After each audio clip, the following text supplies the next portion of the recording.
त्यानंतर एक breaking news आहे। अमरावतीच्या बडनेरामध्ये वरिष्ठ लिपिकाची हत्या करण्यात आली आहे। अमरावतीच्या तिलकनगर रोडवर महाविद्यालयीन वरिष्ठ लिपिक अतुल पुरी यांची धारदार शस्त्राने हत्या करण्यात आली आहे। अमरावती पोलीस गुन्हे शाखेचे प्रमुख संदीप चव्हाण यांनी 24 तासात 5 आरोपींना अटक केली आहे। यातील 3 आरोपी अल्पवयीन आहेत। मात्र ही हत्या सुपारी देऊन घडून आणली अशी शंका पोलिसांना आहे।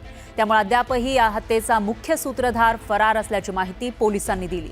दरम्यान हत्या केल्यानंतर आरोपी जखमी झालेत। त्यानंतर लागलीच या दोन्ही आरोपींनी अमरावती जिल्हा रुग्णालयामध्ये उपचार घेऊन ते फरार झाले होते। त्याचा सीसीटीव्ही व्हिडिओ समोर आला आणि नेमका हत्येचं कारण काय याचा शोध पोलीस घेत आहेत। अतुल ज्ञानदेव पुरी हे पुंडलिकबाबा नगरमध्ये राहणारे जे इसम होते त्यांची 3 अज्ञात आरोपितांनी हत्या केलेली होती। हे दररोज त्या रस्त्याने नांदुरा पोलीस स्टेशनला बुलढाणा जिल्ह्यामध्ये नांदुरा या ठिकाणी कामाकरता जात असत आणि त्यामुळे हल्लेखोरांनी त्याचा त्या ठिकाणी पाठलाग करून मृत्यू घडून आणला, खून केला। या प्रकरणी अधिक तपास करता आम्हाला एवढंच दिसलेलं होतं की 3 जे आमचे म्हणजे CCTV चेक केले असता आमच्या क्राईम युनिटच्या पथकाने 3 आरोपी त्या ठिकाणी अंदुकसे दिसून आलेले होते एका मोपेडवर आणि त्या मोपेडवरून त्यांचे चेहरेपट्टी आणि इतर याच्यावरून शोध घेतला असता सदरचे आरोपी हे वर्धा जिल्ह्यामध्ये पळून गेल्याचं निदर्शनास आलेलं होतं। पालकमंत्री अतुल सावे आणि खासदार अशोक चव्हाण हे 7 दिवसानंतर नांदेडमधील पूरग्रस्त हसनाळ गावचा आढावा घेण्यासाठी पोहोचले। या दोघांसमोर ग्रामस्थांनी संताप व्यक्त केला। पालकमंत्री सावे आणि अशोक चव्हाण यांच्यासमोर ग्रामस्थांनी जोरदार घोषणाबाजी केली। यावेळी लेंडी प्रकल्पाचे अभियंता विवेकानंद तिडकेला अटक करण्याची मागणी गावकऱ्यांनी केली।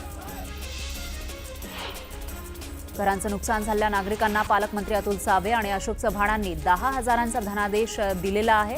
दरम्यान काही नागरिकांनी पालकमंत्र्यांचा ताफा अडवण्याचा प्रयत्न केला।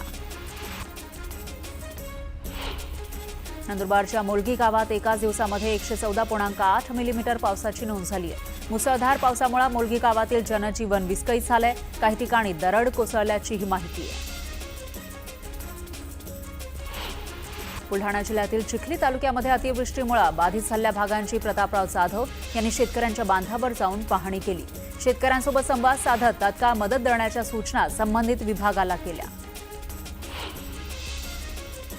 उजनी धरणातून सोडलेल्या पाण्यामुळे भीमा नदीनं धोक्याची पातळी ओलांडलेली आहे। याचा मोठा फटका तीर्थक्षेत्र गाणगापूरला बसलेला आहे। भीमा नदीकाठच्या गावांना कर्नाटक प्रशासनानं सतर्कतेचा इशारा दिलाय, तर गाणगापूर विजयपूर परिसराचा संपर्क तुटलेला आहे। गाणगापूर इटगा पूल पाण्याखाली गेलाय। भीमा अमरजा संगम परिसरामध्ये पूरस्थिती निर्माण झाली आहे। कोयना धरणामध्ये पावसाची संततधार सुरू आहे, त्यामुळे पुन्हा कोयना धरणाचे सर्व दरवाजे 1 फुटांनी उघडण्यात आले। कोयना धरणातून 10,400 क्युसेक पाण्याचा विसर्ग कोयना नदीपात्रामध्ये सुरू करण्यात आला आहे। मनमाडच्या कळवण भागातील सणकापूर धरणातील पाणीसाठ्यात वाढ झाली आहे, त्यामुळे धरणातील 3 दरवाजे उघडण्यात आले। दरम्यान नदीकाठच्या नागरिकांना सतर्कतेचा इशारा देण्यात आला आहे। शिर्डीचा लाडू प्रसाद महागलेला आहे। साई भक्तांना 20 रुपयांना मिळणारा लाडू प्रसाद आता 30 रुपयांना मिळणार आहे। साईबाबा संस्थांना लाडूचे दर वाढवले, त्यामुळे साई भक्तांमध्ये नाराजीचा सूर आहे। पुण्याच्या कुमठेकर रोडवरील खानावळीमध्ये मांसाहार प्रेमींनी मोठी गर्दी केली। श्रावण महिना संपताच पुणेकरांनी मटणावर ताव मारला। पुणे मेट्रोतील एका चिमुकल्याचा व्हिडिओ व्हायरल झाला आहे। प्रवासादरम्यान एका प्रवाशानं मेट्रोमध्ये बासरी वाजवली। बासरीचा आवाज ऐकणारा चिमुकला जोरदार व्हायरल झाला।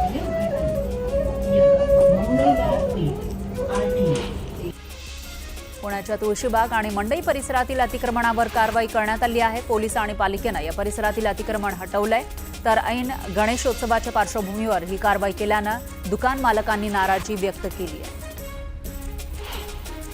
विरारमध्ये ग्राहकांना ऑनलाईन मागवलेल्या आईस्क्रीममध्ये किडे आढळले। या प्रकरणावर संताप व्यक्त करत शिवसेना पक्षाचे निळेगाव शाखा प्रमुख हितेश दिलीप घरत यांनी स्टोअरला भेट देऊन जाब विचारला आणि ग्राहकांच्या फसवणुकीचा प्रकार उघडकीस आणला। रत्नागिरी जिल्ह्यातील खेडमध्ये चाकरमानी संतप्त झाले। खेड बस स्थानकातील एसटी बसेस रोखलेल्या आहेत, तर ग्रामीण भागातील अनेक फेऱ्या रद्द केल्यानं गावी जायचं कसं असा प्रश्न या लोकांना पडलेला आहे। सुमारे अर्धा ते पाऊण तास लांब पल्ल्याच्या एसटी बस स्थानकातच रोखलेल्या आहेत। मुंबईमधून खेडकडे आलो, आता गावी जाण्यासाठी एसटी नाही असा जाब हे लोक विचारतायत।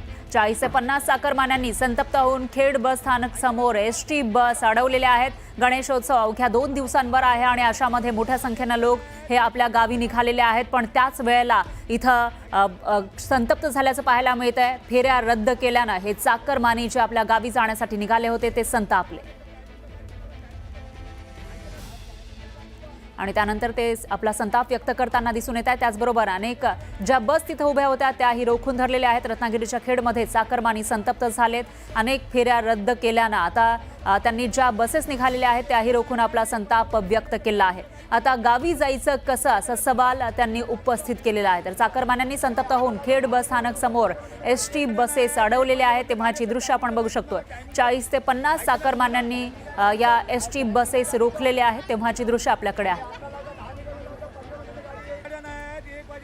आणि या विषयात अधिक माहितीसाठी आपले प्रतिनिधी चंद्रकांत बनकर हे आपल्यासोबत फोन लाईनवर जोडले गेले आहेत। चंद्रकांत, काय सांगाल, सध्या काय स्थिती आहे आणि जे चाकरमानी संतप्त झाले आपल्याला कॅमेऱ्यामध्ये दिसतात त्यांचं नेमकं काय म्हणणं आहे? नक्कीच, कारण आज सकाळपासूनच खेड बस स्थानकामध्ये प्रवाशांचा जो गोंधळ आहे तो या ठिकाणी सुरू होता। दुपारी देखील मोठ्या प्रमाणावरती लोकांनी नियंत्रण कक्षात जाऊन थोड्याफार प्रमाणात जाब विचारले होते।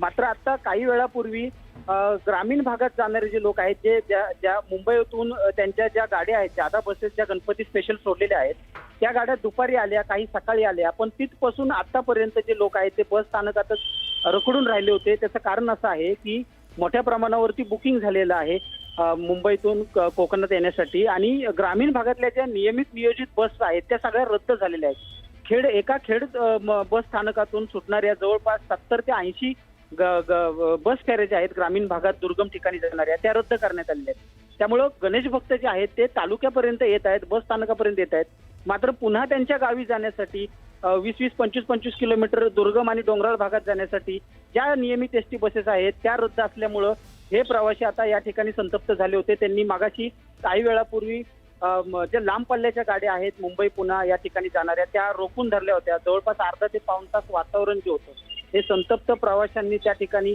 गजबजून गेलेलं होतं। अखेर बरोबर एसटीच्या वरिष्ठ अधिकाऱ्यांनी त्यांना समजवून या ठिकाणी जे आहे ते वातावरण थोडं शांत करण्यात आलेलं आहे। अनेक जे प्रवासी आहेत त्यांनी नाईलाजास्तव खाजगी वाहनं किंवा जे बरोबर आहे चंद्रकांत, एकूणच असं म्हणता येईल की खासगी वाहनं त्यांना घ्यावी लागतात आपल्या गावी काही किलोमीटरचा प्रवास करण्यासाठी आणि त्यासाठी जास्तीचे पैसे मोजावे लागतात। त्यामुळे हे लोक संतप्त झाल्याचं दिसतंय। दरम्यान धन्यवाद तुम्ही दिलेल्या या सविस्तर माहितीसाठी। पाहूयात पुढची बातमी। सलग 4 दिवस झाला मुसळधार पाऊस आणि इसापूर धरणातून सोडलेल्या अतिरिक्त विसर्गामुळे यवतमाळच्या पुसद तालुक्यातील ग्रौळ, बुद्रुक, जगापूर, देवरगव्हाण या गावातील पिकांचं मोठं नुकसान झालंय। शेकडो हेक्टरवरील सोयाबीन, तूर, उडीद, मूग आणि भाजीपाला जमीनदोस्त झाला। त्यामुळे सरकारनं तातडीनं पंचनामे करून आर्थिक मदत द्यावी अशी मागणी शेतकऱ्यांनी केली आहे। 4 एकर सोयाबीन आणि एकरभर हळद असं माझं पूर्ण पीक असं नाबूद झालेलं आहे। पूर्ण सोयाबीन खटून गेलेलं आहे। हळद पण माझी पूर्ण पुऱ्यावर येऊन बसलेली आहे। आणखी कोणी योग्य ती दखल घेतली नाही व कोणी पंचनामा पण माझ्या जमिनीचा आणखी पण झालेला नाही। म्हणून आता योग्य ते तुम्ही कारवाई करून शेतकऱ्याला आत्महत्येशिवाय दुसरा पर्याय नाही। तर आता या शेतकऱ्यांची मागणी मान्य केली जाते का ते पाहावं लागेल। दरम्यान ऐन गणपती उत्सवाच्या तोंडावर बदलापूरकरांना पाण्यासाठी आंदोलन करण्याची वेळ आली आहे। बदलापूर शहराला पाणी पुरवठा करणारा बॅरेज आणि बारवी धरण हे 100% भरलेलं असताना सुद्धा बदलापूरकरांना पाणी समस्येला तोंड द्यावं लागतंय। बदलापूर शहरातील हेंद्रेपाडा भागातील मोहन व्हॅली आणि आजूबाजूच्या अनेक सोसायट्यांना गेल्या 2 ते 3 वर्षांपासून पाणी समस्येला सामोरं जावं लागतं। अखेर मग आज हजारो नागरिक रस्त्यावर उतरले आणि त्यांनी महाराष्ट्र जीवन प्राधिकरण आणि पालिका प्रशासन त्याचबरोबर लोकप्रतिनिधींच्या विरोधात घोषणाबाजी करून निषेध केला। आम्हाला पाणी द्यायचं नसेल तर आमच्या सोसायटीमध्ये दिवाळीच्या वेळेस येऊन उठणं पण त्या शुभेच्छा वस्तू देण्याची काही गरज नाही। आम्ही यापुढे अशा लोकप्रतिनिधींना मतदान करणार नाही असा आक्रमक पवित्रा इथल्या रहिवाशांनी घेतला। आमच्या सोसायटीमध्ये गेले 3-4 वर्षापासून पाण्याची समस्या आहे, पण आता ती इतकी प्रखर झालेली आहे। आम्ही ह्याच्यासाठी MGP वाल्यांच्या ऑफिसमध्ये सुद्धा जातोय। आमच्या इकडचे लोकप्रतिनिधी आहेत त्यांच्या सुद्धा भेटीगाठी घेतोय आणि त्या वारंवार 6 महिन्याने वर्षाने आमच्या ते चालूच असतात, तरी सुद्धा आमचा पाण्याचा प्रश्न मिटत नाहीये. जवळजवळ 1,500पेक्षा जास्त मतदार आहेत इथे. आमच्या सोसायटीमध्ये गेल्या अनेक दिवसापासून पाण्याची गंभीर समस्या आहे. फक्त किचनला थोडा वेळ पाणी येतं, बाथरूम आणि टॉयलेटला पाणीच नसतं.